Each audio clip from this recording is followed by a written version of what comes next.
All right, so the rear of the IMS is supported by the console. Now we're going to support the front of it with the IMS bearing flange. In our case, we are using the good old IMS solution.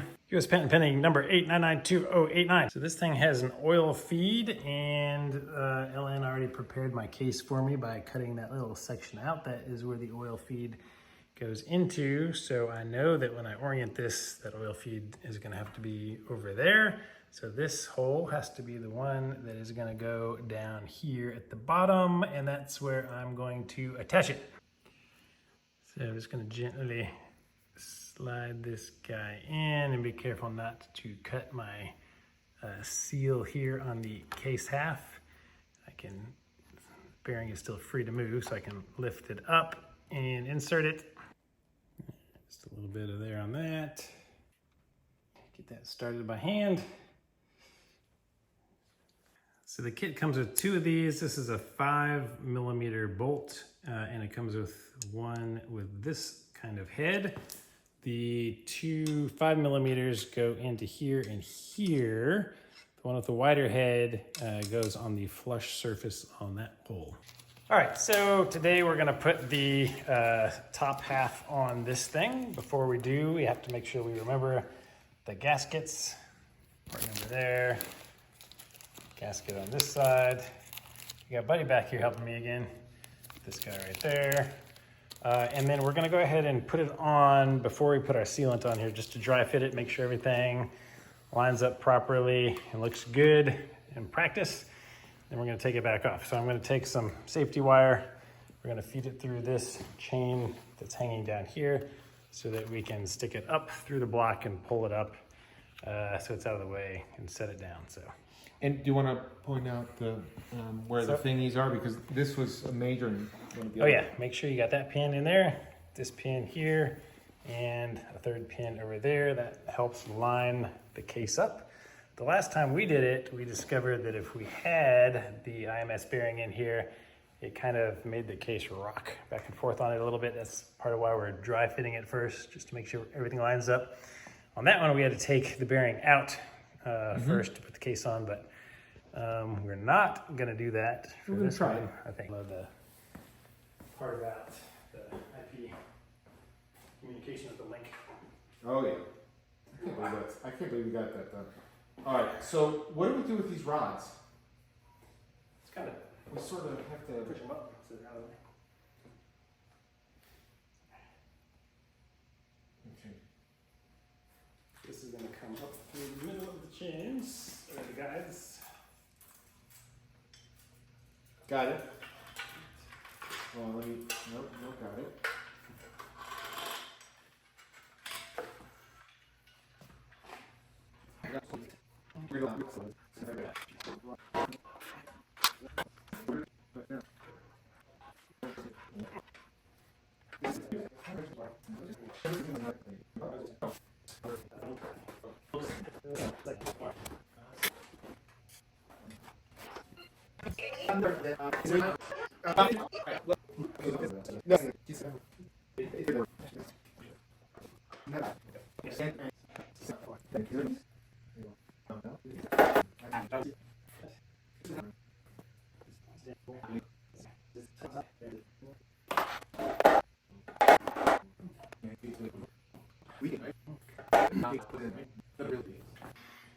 All right, so after dry fitting, took the case off, and I could see why it was not fitting well, because the seal is getting pinched just a little bit out of round.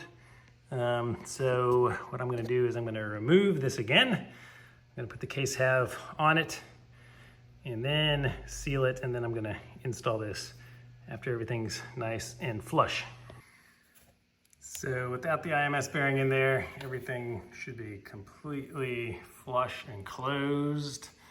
So, all right, dry fit was a success. So let's remove the case now and put our sealant on. All right, so with this particular case half, this corner of the console does interfere with this. So when you bring it in, you gotta go under that and then out and then down, so just be aware of that. and we had to leave a good little gap here to have enough room to get through there. Get this. Yep, so make sure that your bolts are loosened enough to pull it out at least that far. All right, for the sealant, I'm gonna use dry bond, Porsche part number, and whatnot. All right, you can't really see the dry bond stuff very well, but this is essentially how I ran it all the way around here. Just have a little bead, then I'm going to come back with my finger from that blue mark to that blue mark. We don't put it there. And then we pick back over here. So just with my finger, I'm just going to pat that all down all the way around here.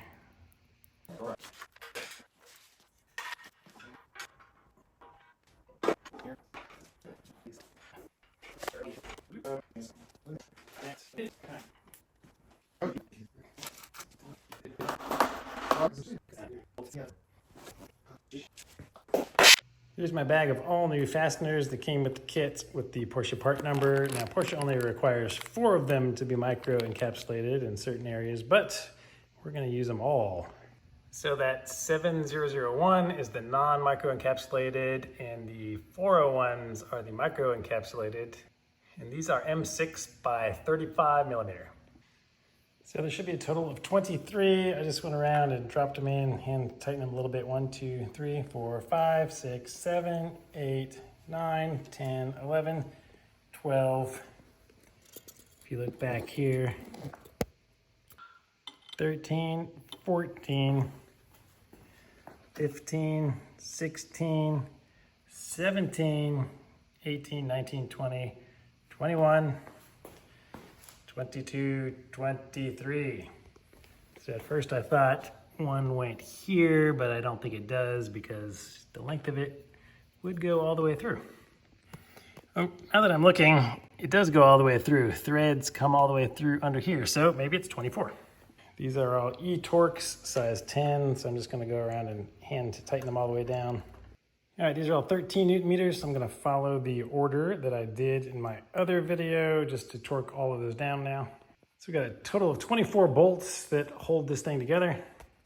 Okay, so back to this piece, I'm going to reapply a little more thread sealant on the inner threads.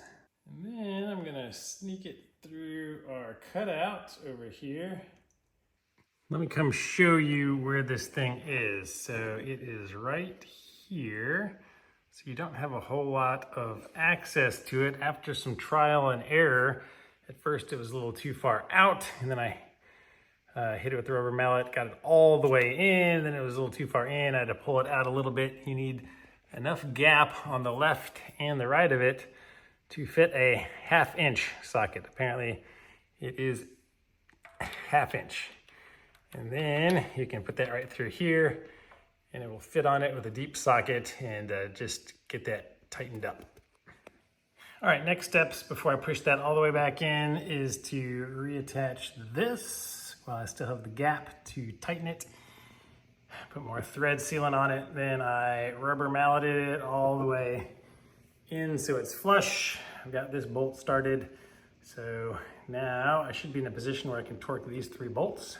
Again, using the supplied thread sealant, I am just going to install all 3 of these hand tight. Once those are hand tight, I have to take this center nut and hand tighten it into here. So let me just set it on there, get it started a little bit by hand. And then I found this tool. It is a gear wrench 7/16 inch socket.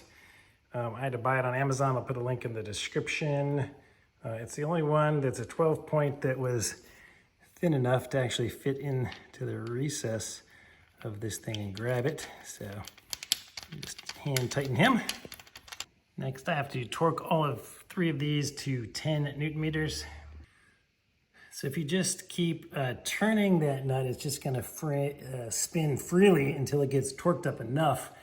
And unless you stick a screwdriver through it and turn it with some channel locks or something, it's never gonna tighten up. So my little tip is just use a little swivel extension and that original socket and this thing, and just give it a quick one quick torque, and it'll tighten it up for you enough to not turn freely so you can get a torque wrench on it. You're supposed to torque it between 12 and 20 foot-pounds. So I guess I'll pick 16, which is, let's see, what is that? Like 22 Newton meters. All right, let's see.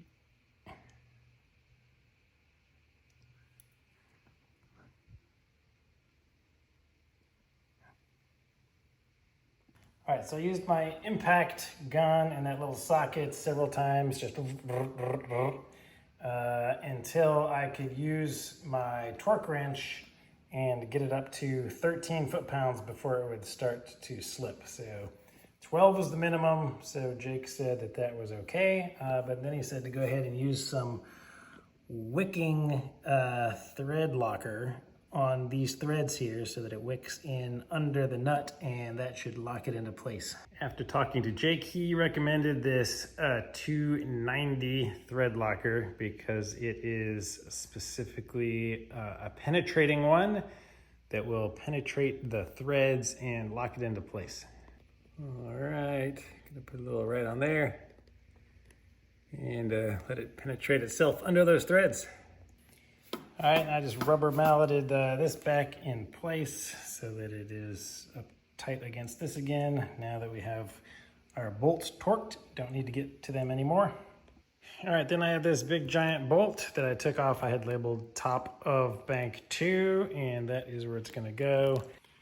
I vapor honed this bolt, and I'm gonna replace it with one of these green ones again. For this one, I lubricated the O-ring at the top and the threads at the bottom. And this big guy drops right in here, goes all the way in and connects to our crankcase carrier. All right, this guy is a T50, 22 Newton meters. Marked.